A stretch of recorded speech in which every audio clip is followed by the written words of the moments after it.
Os salmos, uma ferramenta poderosa que está na sua mão, ao seu alcance, e você não sabe disso, portanto também não utiliza. É, eu sou o Boaz e hoje nós vamos falar sobre a ferramenta coringa bíblica que está nas nossas mãos para todo e qualquer momento que nós estejamos passando. Existem salmos para cura, existem salmos para Milhamar Ruhanit, uma guerra espiritual. Existem salmos para proteção, sim, inquietude, ansiedade, depressão, arrependimento, retificação, parnassá, sustento e prosperidade. Existe o Tikkun Klali, que é a retificação geral, recitado geralmente a partir da meia-noite, agradecimento, alegria, louvor. Então existe salmo para tudo. Obviamente, para dias como os que nós estamos vivendo, nós precisamos concentrar o nosso intelecto e nossa espiritualidade para que nós possamos viver e não tentar sobreviver. Então, existem salmos que você pode recitar para a cura, para a saúde, para a refua, cura. Você pode recitar o Salmo 6, 13, o Salmo 20, você pode recitar o Salmo 22, o Salmo 30, existem vários salmos que você pode recitar. E existe inclusive um destaque para o Salmo no capítulo 20. Por quê? Porque ele tem 9 versículos que correspondem às 9 passagens de misericórdia na Torá. Você pode também recitar o Salmo 119, o maior salmo de toda a Bíblia, e inclusive existem versículos cujas letras iniciais formam nomes das pessoas que podem estar doentes, em seguida, inclusive as palavras ou as letras da palavra Neshama, que significa alma. Então, estes salmos, eles vão descrever o clamor das profundezas e também descrevem a confiança na renovação da vida. São salmos que quebram decretos de doença e elevam a nossa consciência acima da matéria, por exemplo. Existem salmos de guerra espiritual e proteção, que é uma guerra espiritual, aliás, né? Às vezes você tem confusões mentais. Eu estou confuso, eu estou perdido. Isso é uma guerra. Guerra espiritual não é você pegar uma espada espiritual e cortar a cabeça dos demônios. Guerra espiritual é você conseguir se manter conectado àquilo que Deus tem para você e não perder o foco, porque a batalha verdadeiramente é pela sua atenção. Você precisa se manter atento. Existem salmos específicos dessa batalha que você pode utilizar no seu dia a dia. Salmos 3, Salmo 7, Salmo capítulo 9, você pode o 10, o 27, etc. Existem vários salmos para isso.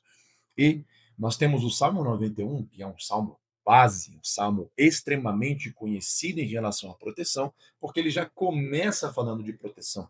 E o Talmud diz que este salmo, capítulo 91, ele é como o cântico dos acontecimentos malignos. Então, é uma arma máxima contra forças demoníacas, contra forças espirituais malignas e o medo noturno também. Salmo 27, que inclusive é recitado no mês de Elul, o mês de arrependimento, o mês em que nós clamamos para que Hashem tenha misericórdia das nossas transgressões, até o Rosh Hashanah, para proteção contra o adversário no julgamento celestial. Salmo 27 é um salmo muito importante na tradição judaica, porque estes salmos 91, Salmo 27 e outros também invocam o rigor de Deus para agir como nosso escudo e não contra nós. O som dessas palavras, inclusive, dizem os sábios que cria uma barreira de luz que vai impedir a aproximação das influências impuras na nossa vida. Salmos para a inquietude, você que é ansioso ou está passando por um momento de inquietude emocional, intelectual, mental, para trazer paz e clareza ao seu coração, à sua mente em tempos de confusão. Você tem o Salmo 4, você tem o Salmo 16, que inclusive o versículo 8, ele é pensado por todo judeu quando acorda pela manhã. Tenho posto o Eterno continuamente diante de mim. Ele está à minha direita e por isso eu não serei confundido. Isso é recitado, pensado nos nossos pensamentos todos os dias pela manhã, porque nós já mentalizamos a primícia do nosso dia em Hashem, o nosso Deus. Então você tem o Salmo 4, Salmo 16, Salmo 23, Salmo 25, Salmo 34, 37, 42 e etc, etc, etc. E nós temos o Salmo central, Salmo 23. Adonai roi lo ersar. Adonai é meu pastor e eu não tenho vontades. Esse salmo, a recitação dele acalma o nosso sistema espiritual, acalma o nosso sistema nervoso ao declarar que nada me faltará. Eu não tenho vontades, o Eterno me providencia tudo aquilo que eu realmente preciso. No Salmo 42, nós temos a descrição da sede da nossa alma por Deus, validando a tristeza, mas também direcionando a tristeza para a esperança em Deus. Por quê? Porque estes salmos, eles abrem o nosso entendimento, trazendo conforto. E aí nossa alma ela pode como que respirar. Eles vão combater essa sensação de isolamento, de ansiedade, de estar perdido, de estar abandonado, abandonado. O Salmo 22 também é maravilhoso para quem se sente abandonado pela parte de Deus, porque ele começa: Eli, Eli, lama sabachthani, ou Eloi, Eloi, lama sabachthani, por que me abandonaste? Que é o salmo que foi recitado por Yeshua no madeiro, né? E ele termina dizendo que Hashem nunca abandonará o seu ungido. Temos salmos de retificação, de teshuvá, de conserto, de tikkun para com Deus. Você tem o Salmo 32, o Salmo 38, o Salmo 51, o Salmo 102 e o Salmo 130, que são muito bons para momentos de conserto. Você tem o Salmo 51, inclusive, escrito por David Hamelech, o rei David, após o episódio com Bathsheba, e é o modelo perfeito para um coração quebrantado, né? Um destaque para o versículo 17, em que Hashem ele não vai desprezar um coração contrito e quebrantado, aquele que realmente reconhece as suas falhas e que busca a misericórdia de Deus para que ele seja lavado dos seus pecados. Existem salmos de prosperidade para Nassá, conforme nós mencionamos, Salmo 24, 65, 67, 111, 112, 145 e no Salmo 145, inclusive, ele é central na nossa liturgia diária, na Shacharit, principalmente, porque nós falamos sobre o Ashrei Yoshveveitecha, o de Haleluya Seila.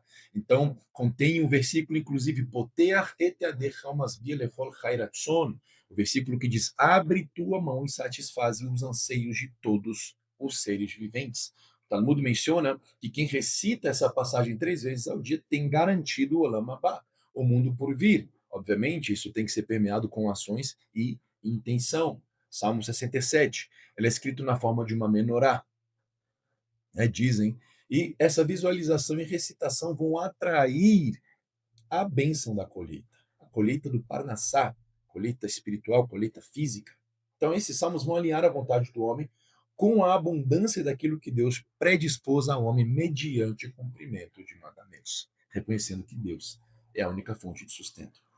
Falando agora do Tikkun Aklali, a retificação, você tem 10 salmos específicos de Tikkun Aklali, 16, 32, 41, 42, 59, 77, 90, 105, 137 e 150, a princípio, né, em resumo.